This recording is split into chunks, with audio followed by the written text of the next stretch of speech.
네, 오늘 함께 나누실 말씀을 보도록 하겠습니다. 오늘 함께 나누실 말씀은 누가복음 4장 1절부터 13절 말씀입니다. 누가복음 4장 1절부터 13절 말씀입니다. 제가 가진 성경으로 신약성경 93페이지에 있습니다. 누가복음 4장 1절부터 13절까지 말씀 읽도록 하겠습니다. 놓쳐주신 분은 앞에 화면을 봐주시면 되겠습니다. 예수께서 성령의 충만함을 입어 요단강에서 돌아오사 광야에서 40일 동안 성령에게 이끌리시며 마귀에게 시험을 받으시더라. 이 모든 날에 아무것도 잡수시지 아니하시니 날수가 다함에 죽이신지라. 마귀가 이르되 내가 만일 하나님의 아들이거든 이 돌들에게 명하여 떡이 되게 하라. 예수께서 대답하시되 기록된 바 사람이 떡으로만 살 것이 아니라 하였느니라. 마귀가 또 예수를 이끌고 올라가서 순식간에 천하 만국을 보이며 이르되 이 모든 권위와 그 영광을 내가 내게 주리라. 이것은 내게 넘겨준 것이므로 내가 원하는 자에게 주노라. 그러므로 내가 만일 내게 절하면 다 내 것이 되리라. 예수께서 대답하여 이르시되 기록된 바 주 너의 하나님께 경배하고 다만 그를 섬기라 하였느니라. 또 이끌고 예루살렘으로 가서 성전 꼭대기에 세우고 이르되 내가 만일 하나님의 아들이거든 여기서 뛰어내리라. 기록되었으되 하나님이 너를 위하여 그 사자들을 명하사 너를 지키게 하시리라 하였고 또한 그들이 손으로 너를 받들어 내 발이 돌에 부딪히지 않게 하시리라 하였느니라. 예수께서 대답하여 이르시되 주 너의 하나님을 시험하지 말라 하였느니라. 마귀가 모든 시험을 다 한 후에 얼마 동안 떠나니라. 아멘. 다 같이 예배를 위해서 기도하도록 하겠습니다. 하나님 감사합니다. 2020년 이 새해 첫 시간 첫 번째 주일 예배를 하나님 앞에 올려드립니다.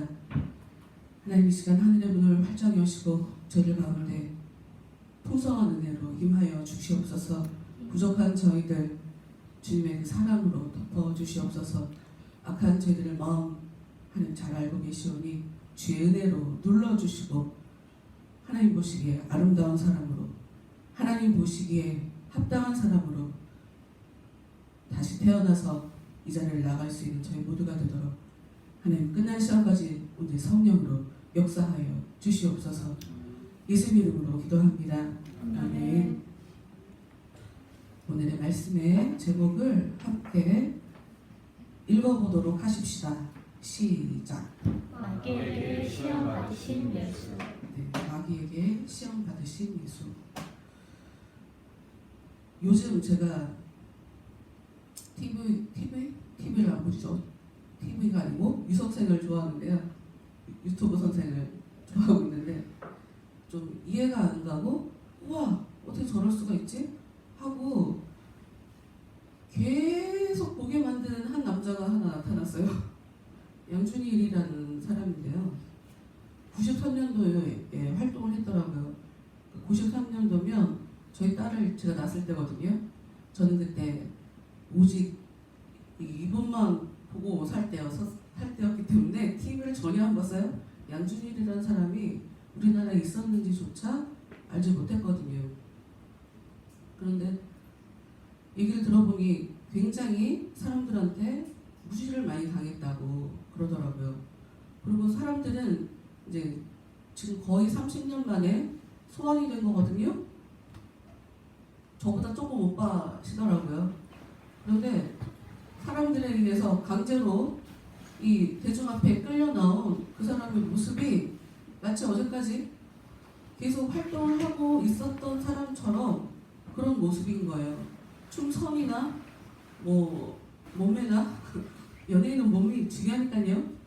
이 겉으로 보여주는 것이나 뭐 이렇게 움직이는 뭐 글쎄요, 노래는 모르겠어요. 노래는 새로 녹음하는 것도 같고 립싱크를 하는 것도 같고 잘 모르겠는데 그걸 보면서 저도 신기하게 생각하고 다른 사람들도 굉장히 신기하게 생각하고요. 어린 여자애들이 20대, 30대 여자들이 막 비명을 지르고 난리가 난 거예요. 그런데 어떻게 이런 일이 가능할까? 심지어 그 사람이 자기가 직접 옷을 다 코디를 했대요. 어느 누구에도 도움을 받지도 않고. 근데 그 당시에 입었던 옷들이 그때는 이해가 안 되는 옷들이었는데 지금 그 옷을 입고 가도 다녀도 전혀 문제가 없는, 그래서 사람들은 그 사람이 너무 시대를 앞서갔기 때문에 사람들한테 인정을 못 받고 거부당했다, 무시당했다라고 얘기를 하더라고요. 근데 저한테 그 사람이 신기하게 저 사람은 어떻게 저렇게 살았을까를 깊게 고민하게 만든 계기가 있었어요. 그 손석희 씨가 이제 뉴스를 이제 하차를 하면서 인터뷰를 하는데 그분을 모셨더라고요. 양준일 씨를. 그래서 얘기를 하는데 이제 질문 내용이 그동안 어떻게 사셨냐고 물어봤어요. 이 사람은 굉장히 끼가 충만한 사람이고요. 그냥 누가 봐도 연예인 같은 사람이에요. 그러니 그 모든 것을 이렇게 짓누르고 살려니 얼마나 힘들었겠어요. 그런데 이제 무슨 직업을 갖고 살았냐 하고 질문을 한 것일 텐데 그 사람은 직업에 대해서는 언급하지 않는 거예요. 그 사람은 어떤 이야기로 그 시간을 다 채웠냐면 자기가 이제껏 억울하고 힘들고 속상하고 이해 안 되고 했던 그 상황에서 나쁜 마음이, 나쁜 감정이 올라올 때마다 계속 밀어냈다는 거예요. 정리를 하면 또 조금 있다가 또 마음이 힘들어진대요. 그럼 또 밀어내고 그거만 한참 얘기를 하더라고요. 직업에 대해서는 전혀 얘기를 하지 않고. 제가 이 얘기를 왜 드리냐면 우리는 이 땅을 살면서 내가 어떤 사람이냐를 얘기를 할 때 어떤 직업을 가지고 있고 무엇을 가지고 있고 어떤 집에서 살고 있고 사실 그런 것에 관심이 많아요. 보여지는 것에. 그러나 나라는 존재, 과연 나는 어떤 사람인가, 어떠한 생각을 가지고 어떠한 사고를 하며 사람들에게 어떠한 모습으로 비치며 나는 지금 어떤 사람으로 살아가고 있을까. 지금 찬양하면서 나의 삶이 이전과 같을 수 없는, 교회를 다니지 않는 사람도 하나님이 붙잡지 않는 사람도 우리는 누구나 다 변하죠. 변하지 않는 사람은 없어요. 그런데 제가 생각했던, 제가 양준일 씨를 보면서 느꼈던 건 저 사람은 정말 변하지 않았다. 30년을 그 세월을 그냥 후딱 넘었다. 왜? 그 사람이 굉장히 착하대요. 정말 착하대요. 그리고 정말 해맑아요. 밥도 안 먹고 밥 한 끼 먹고 뭐 17시간을 일했다고 뭐 그런 얘기를 하더라고요. 그러니까 살이 찔 수가 없는 거예요. 분명히 이 사람은 변한 게 없어요. 그런데 사람들이 예전에 가수였었던 그 양준일이냐고 알고 나서 사람들이 그 사람을 대하는 게 달라졌대요. 그전에는 무시했는데, 왜냐하면 식당에서 서빙했었거든요. 근데 방송을 한번 타고 나서 영광이라고 그 사람을 대하는 태도가 변했대요. 여러분, 우리가 우리의 육체, 좀 더 신경 쓰는 사람은 우리의 마음에 대해서 계속 신경을 쓰고 마음을 성장하기 위해서, 내 인격을 성숙하기 위해서 책도 읽고 사람들이랑 굉장히 잘 지내려고 노력도 하고 두루두루 여러 가지를 자기 꿈도 이루며 뭐 이러고 살아갈 텐데, 사실 우리한테 중요한 건 우리 영혼이죠. 영혼. 여러분, 육체만 아니라 영혼의 문제에 대해서 깊게 고민하시며 사시는 여러분 되시길 바라요. 오늘은 그런 부분이에요. 오늘의 말씀의 제목은 마귀에게 시험 받으신 예수님이에요. 예수님이 마귀한테 시험을 받으셨어요.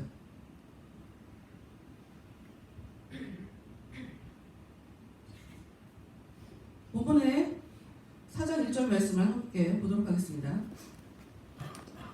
예수께서 성령의 충만함을 입어, 예수님은 지금 성령의 충만함을 입었대요. 요단강에서 돌아오사, 요단강에서 무슨 일이 있었냐면 세례를 받았어요.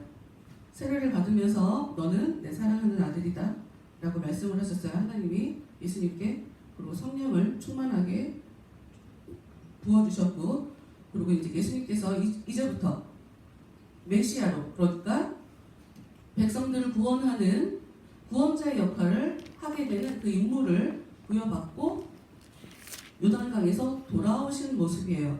그런데 성경은 성령의 충만함을 입고 라고 써있어요.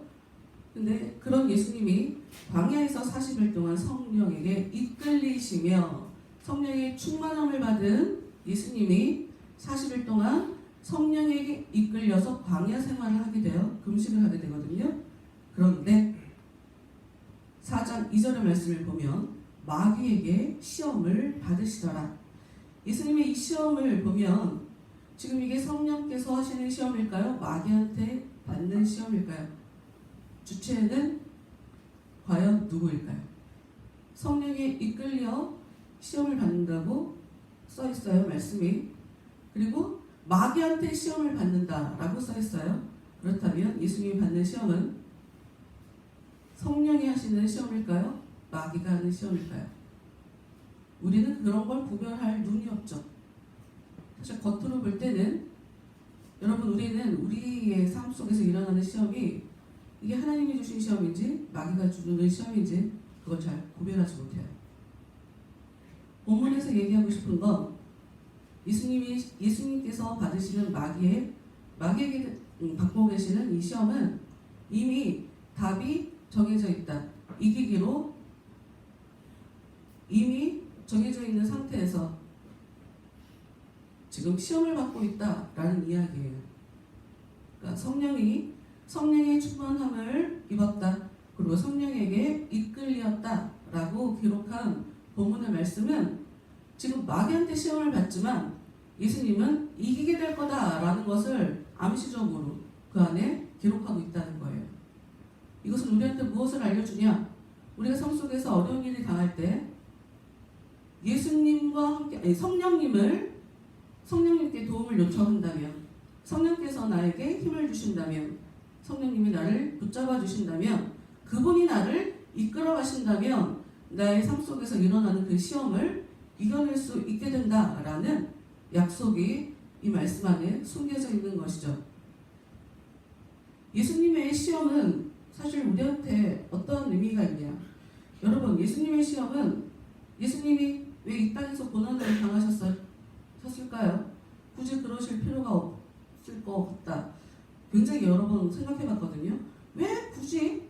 왜 하나님이 꼭 저렇게 비참하게 막 찢어 발려서 십자가에 이렇게 걸어놓고 사람들한테 무시를 당하고 욕을 먹고 오해를 받고 꼭 저런 일을 겪게 왜 그러셔야 했을까? 진짜 이해가 안 갔거든요. 근데 우리가 예수님의 죽음에 대해서 하나님이 그러한 방법을 선택하셨기 때문에 그것에 대해서는 우리가 더 이상 뭘 더 알아야 될까를 고민할 필요 없고요. 거기서 우리가 깨달아야 할 진실이 있어요. 뭐냐면 예수님은 본보기를 보여주시는 거예요. 이 땅에 사시면서. 뭐냐면 인간이 이렇게 하면 영광을 받게 된다라는 것을 본보기로 보여주시는 거예요.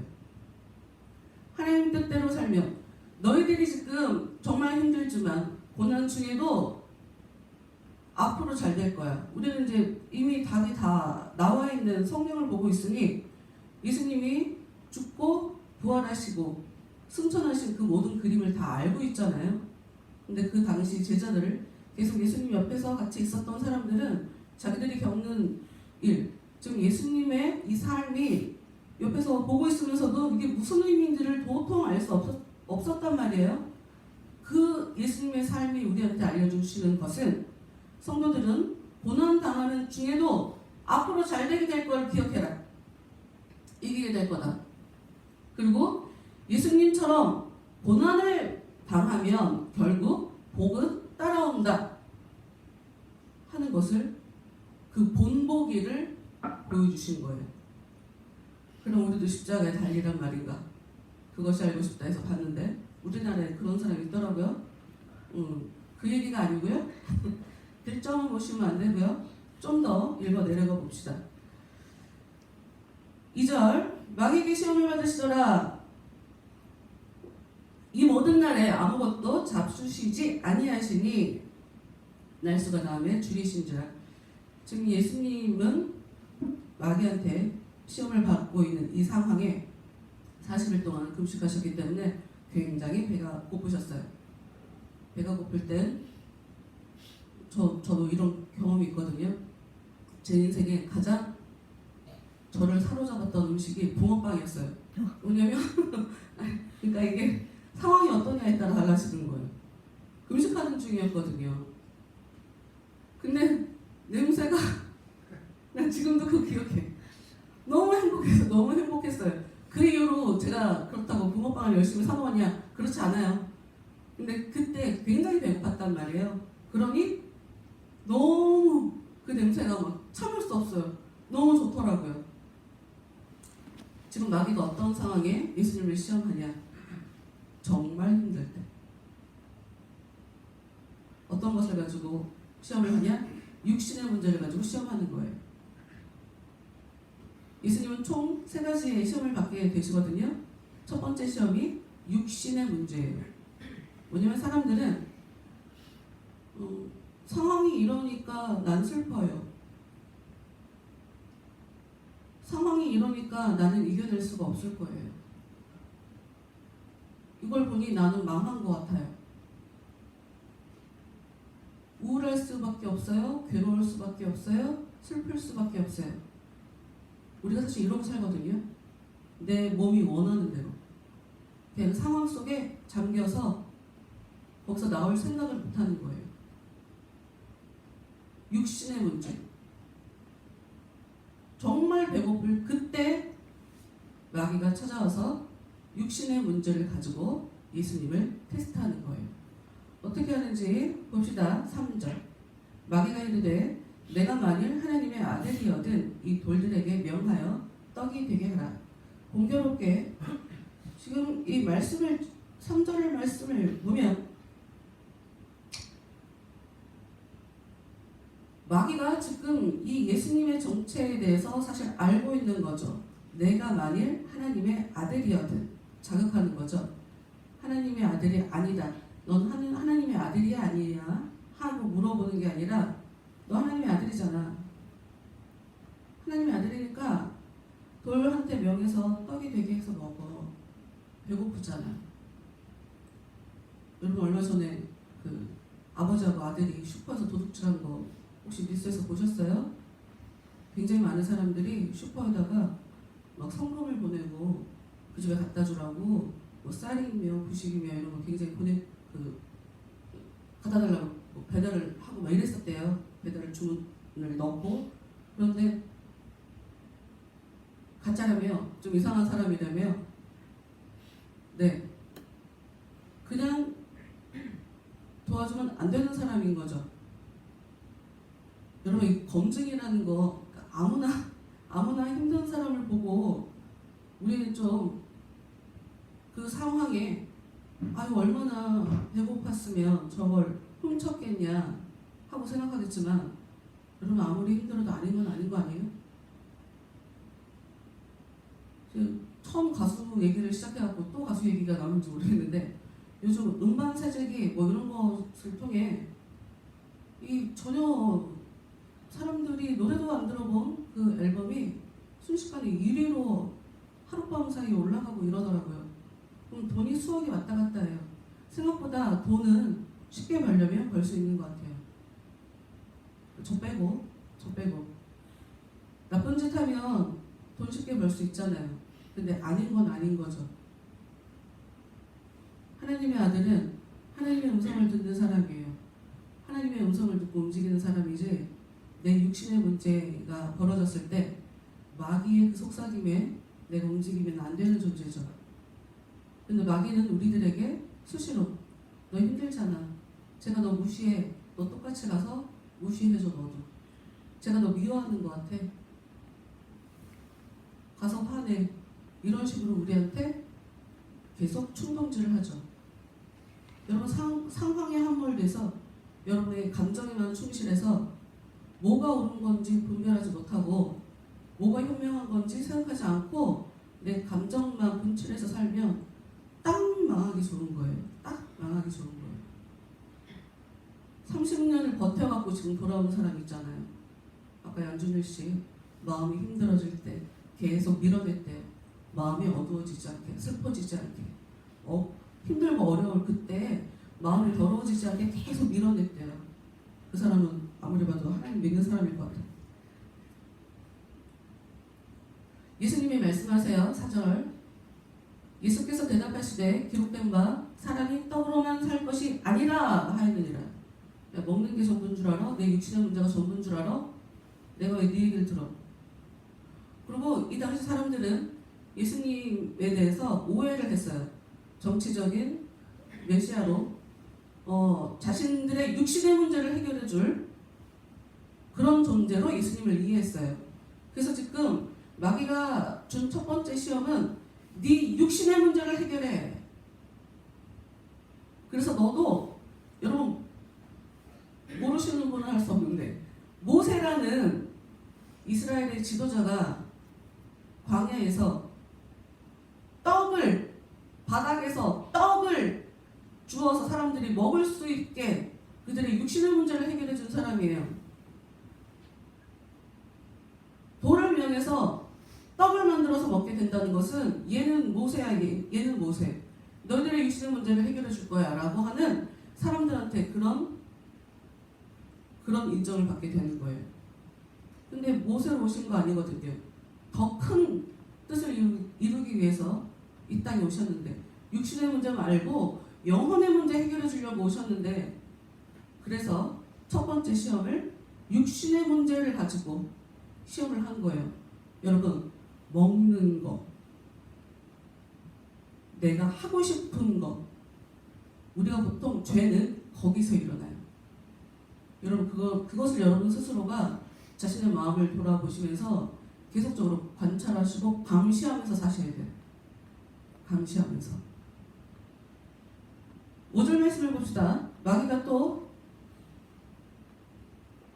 예수를 이끌고 올라가서 순식간에 천하만국을 보이며 이르되 이 모든 권위와 그 영광을 내가 네게 주리라. 마귀가 예수님에게 천하만국을 보여주었어요. 대단한 그 영광을 보여줬어요. 이건 내 거야. 그러니 내가 원하는 자한테 줄 거야. 그런데 조건을 걸어요. 7절 그러므로 네가 만일 내게 절하면 다 내 것이 되리라. 참 희한하게 사실 하나님도 이런 식으로 우리한테 조건을 거시는 거거든요. 여기 절한다라는 이야기는 그 다음 8절에 나오는 하나님께 경배한다라는 말과 똑같은 단어예요. 똑같은 단어인데 웬일인지 앞에는 절한다라고 번역을 해놨고 뒤에는 경배한다라는 말로 번역을 해놨어요. 이게 무슨 얘기냐면 여러분 우리가 인간은 죄를 지으면서 세상에 있는 그 모든 것들 힘 그것이 마귀들한테 넘어간 게 맞아요.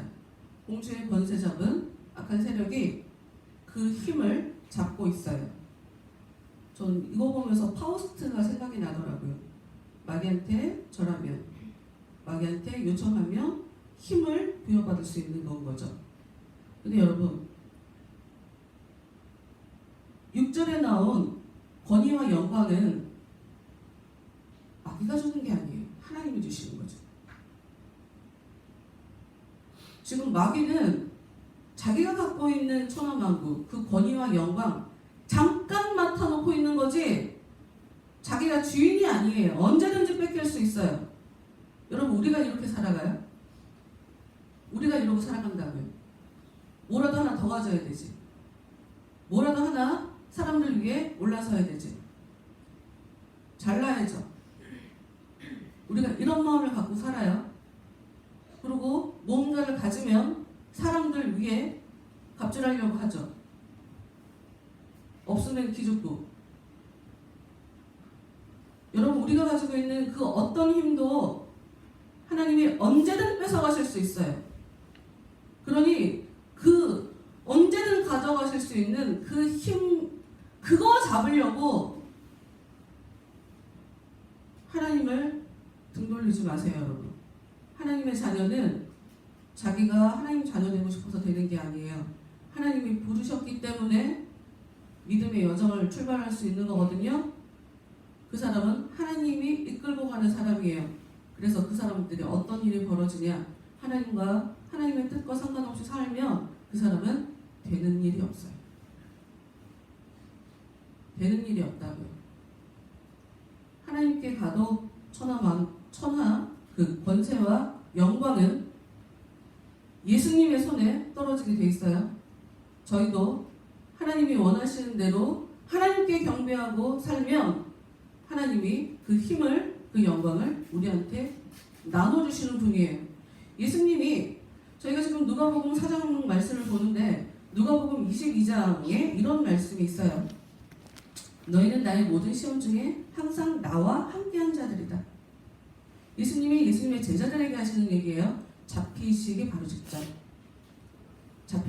직전에 예수님이 예수님의 제자들에게 너희는 나의 모든 시험 중에 항상 나와 함께한 자들이다 라고 얘기를 해요. 이게 왜 중요하냐?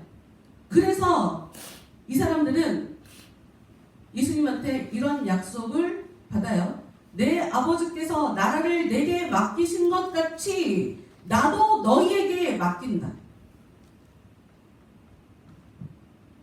즉 하나님의 나라는 어떤 사람이 받냐? 예수님의 모든 시험 중에 항상 함께한 자예요. 그럼 예수님 2000년 전에 계신 그 예수님? 아니요. 그런 얘기가 아니고 우리가 우리 삶 가운데 예수님이 겪은 그 시험과 같은 일이 우리의 삶 속에 나타나요. 예수님의 시험은 세 가지로 지금 얘기를 하고 있지만 한 가지로 축약을 한다면 사람 뜻 아니고 하나님 뜻대로 살아야 돼. 마귀는 어떻게 해서든지 사람의 뜻대로 예수님이 움직이도록 만들었어요. 예수님은 공생의 기간 동안 그 시험을 당한 거예요. 하나님의 뜻이 아니라 사람의 뜻에 맞춰서 살게끔 사람들이 욕하고 오해하고 자기들 마음대로 예수님을 이렇게 조정하려고 하고 요구하고 예수님이 당한 시험을 한마디로 요약하자면 하나님 뜻 위에서 지금 가고 있는 여정에 계속적으로 사람들이 자신한테 맞춰달라고 우리가 원하는 모습대로 움직여달라고 우리는 육신의 문제를 해결해주는 그런 메시아를 원한다고 우리 나라를 해방시켜줄 정치적인 메시아를 원한다고 우리 뜻대로 움직여달라고 이렇게 예수님은 하나님께 가고 있는 상황에 계속적으로 우리 뜻, 우리한테 맞춰주세요 를 함께 예수님의 시험이에요. 똑같아요. 우리한테 고스란히 적용할 수 있어요. 우리는 하나님 뜻대로 살든지 내 뜻대로 살든지 내 주위 사람 뜻대로 살든지 셋 중에 하나에 걸릴 거예요. 그래서 하나님이 내 자녀가 어떻게 사는지 계속적으로 시험하시죠. 마귀가 시험하는 걸 허락하시죠. 그래서 우리 삶 가운데는 계속적으로 내가 하나님의 뜻대로 살지 못하도록 악한 것들이 계속 역사하죠. 부모님들 자녀들한테 끌려다니지 마세요. 우리 애들이 들으면 서운하려나? 그런 차원이 아닌데 부모는 자녀들한테 끌려다니면 안 돼요. 같이 망해요. 부모는 지도를 해야 되는 존재예요. 아이들을. 아담이 하와가 넘어진 것 때문에 같이 떨어진 것, 하나님한테 탈락된 것, 그것을 기억하세요. 내가 지금 이끌고 가야 되는 건지 끌려가야 되는 건지 잘 판단해 보시고 내 삶을 제대로 점검해 보세요. 우리는 하나님 뜻대로 나도 가고 나한테 붙이신 사람, 내 가족들 이끌고 같이 가야 되는 그런 여정을 지금 우리 모두가 살아가고 있어요. 하나님 뜻이 우리를 붙잡고 갈 거라고요. 지속적으로 네가 내 뜻대로 사는지를 보겠다. 이게 하나님 뜻이에요.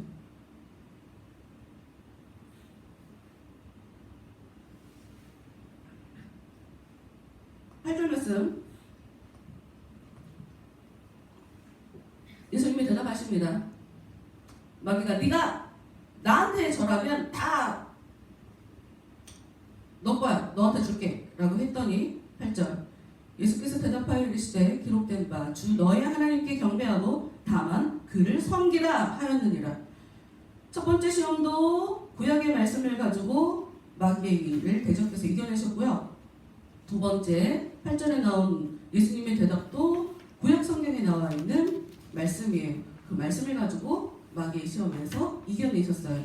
여러분, 우리는 하나님을 경배하는 거죠. 사람 앞에 줄 서고 사람 눈치 보며 사람들한테 끌려다니며 그렇게 사는 존재가 아니에요. 여러분, 사람들한테 다시 한번 얘기하지만 끌려다니지 마세요. 사람들 앞에 주눅 들지 마시고 자기의 길을 가세요. 9절.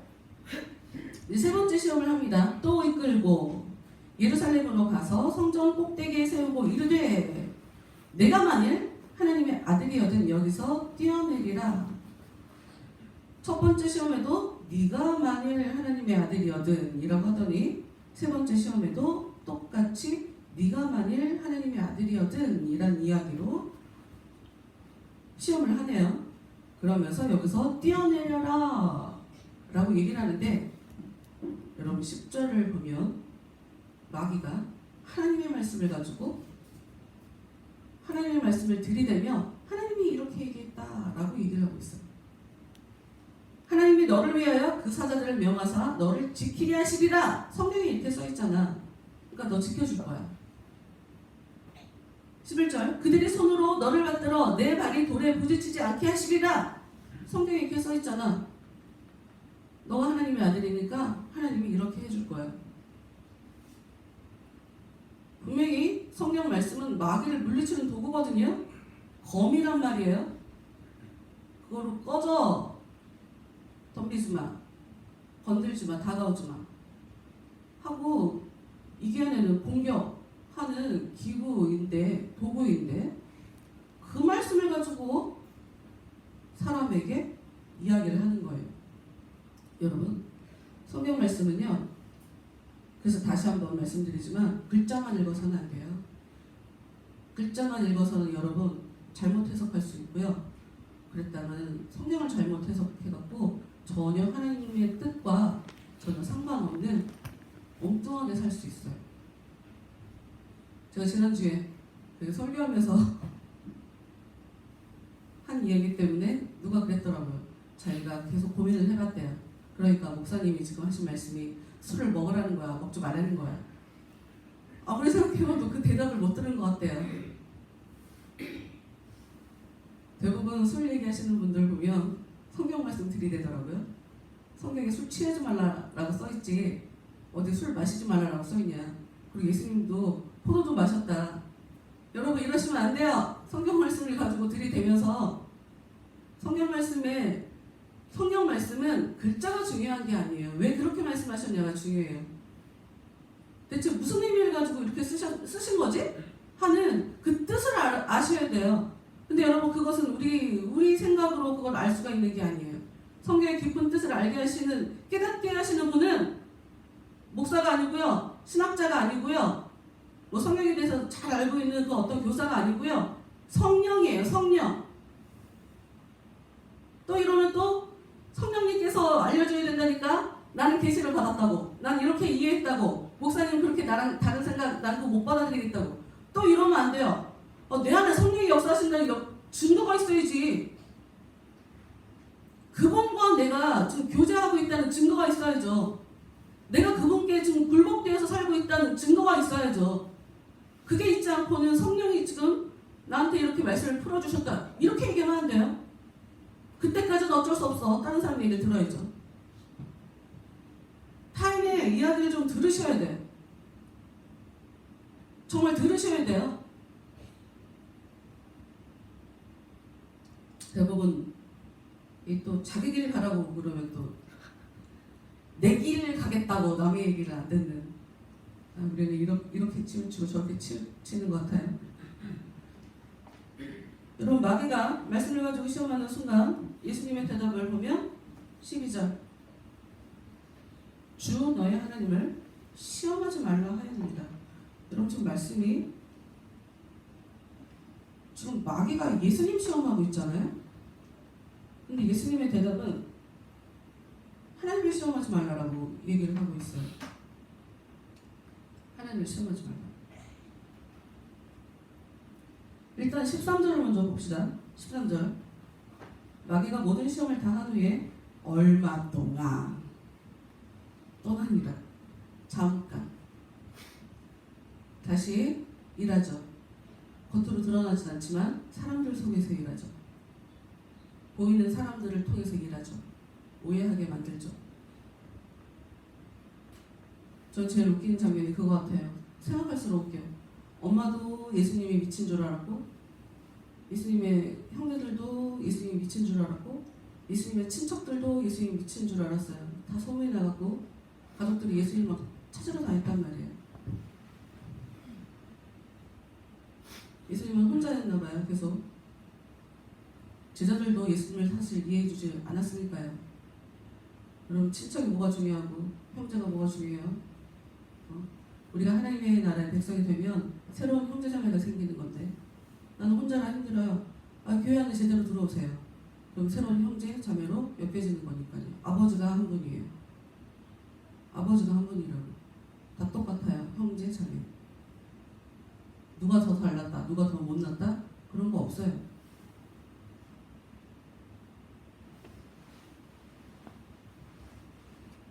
이 성전에서 뛰어내리고 사람들이 널 지켜줄 거야. 사실 이 얘기는 사람들은요 어떤 경향이 있냐면 사람들의 인기를 얻고 싶어해요. 사람들의 인정을 받고 싶어하죠. 나 이런 사람이야 하고 자신을 증명하고 싶어해요. 여러분 굉장히 무서운 유혹이에요. 전 제가 실제로 고등학교 다니면서 나 노래 정말 잘해. 노래할 때마다 저는 저를 증명하려고 했어요. 나중 되니까 너무 창피하더라고요. 원래 잘하는 거 그거 갖고 사람들은 좀 자랑을 하죠. 외모가 이쁘면 외모로 자랑을 하죠. 저 여자는 나보다 못생겼어 이러고 무시하죠.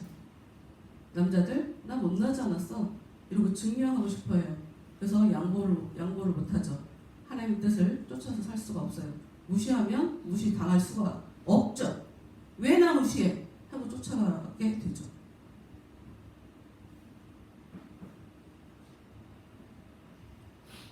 여러분 마귀는 하나님의 아들이여든 이란 얘기로 너가 정말 하나님을 믿고 있니? 하고 믿음을 건드는 거예요. 네가 정말 하나님 믿어?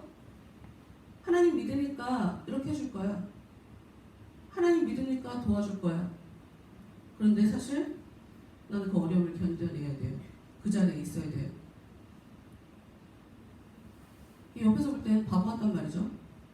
쉽게 사는 방법도 있는데 뭘 저렇게 어렵게 고집 부리면서 혼자 도개청청 자신의 길을 간다고 저렇게 깔끔 떨고 사나.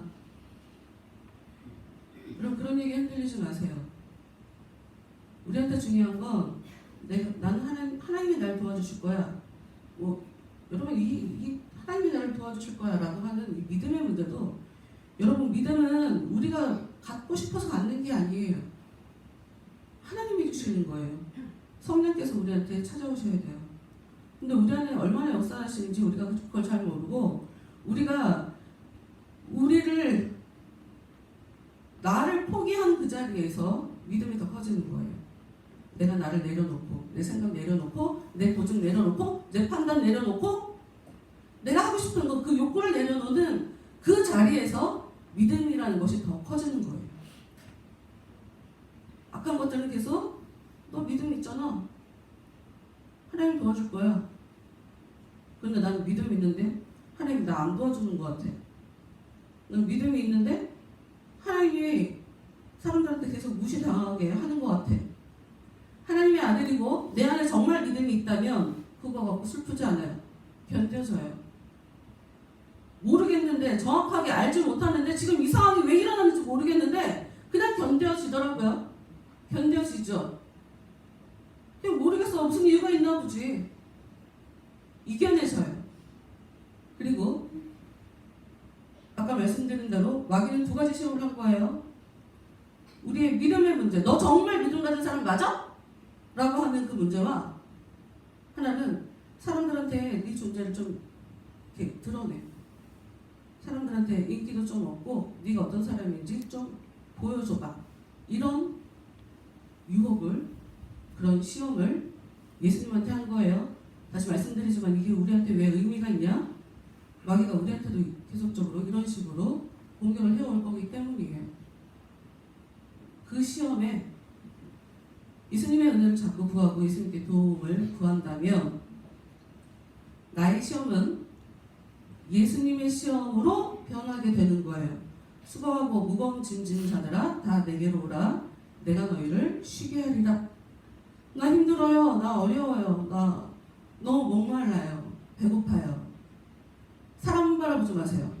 사람이 무슨 여러분한테 큰 도움이 될 거라고 사람 앞에 줄 서세요. 그러지 마시고 하나님 바라보세요.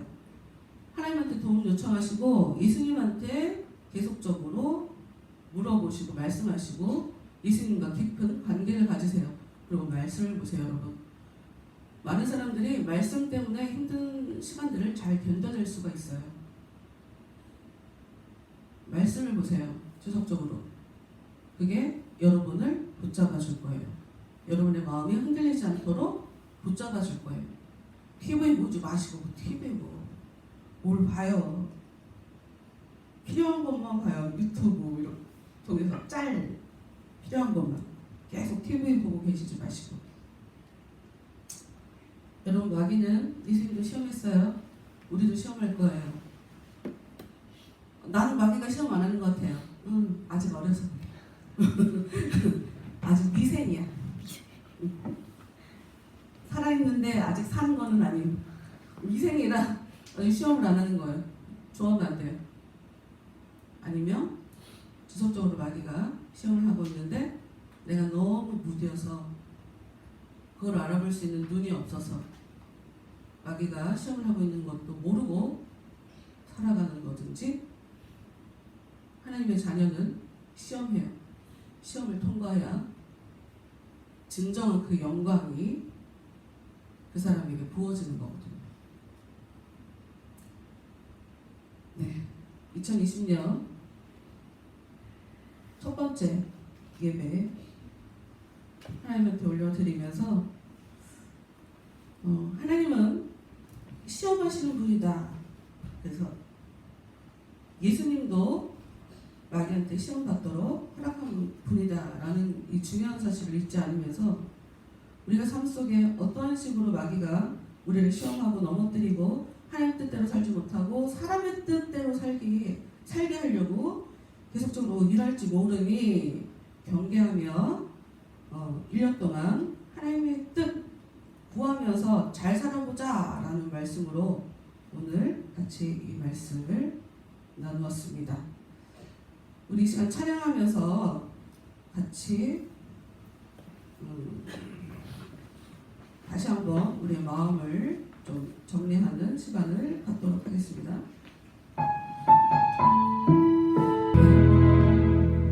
네, 1년 동안 여러분 수시로 마음 어두워질 때, 슬퍼질 때, 불평할 것 같은 상황에, 괴로운 상황에 자격도 없고 능력도 없는 여러분의 힘만 바라보고 기운 빼고 있지 마시고 주님께 힘을 달라고 기도하셔서 밝은 것으로 마음을 채우고 긍정적인 것으로 마음을 채우고 감사하시면서 올 한 해도 성공하시는 여러분의 모두의 삶이 되시기를 주님의 이름으로 축원합니다.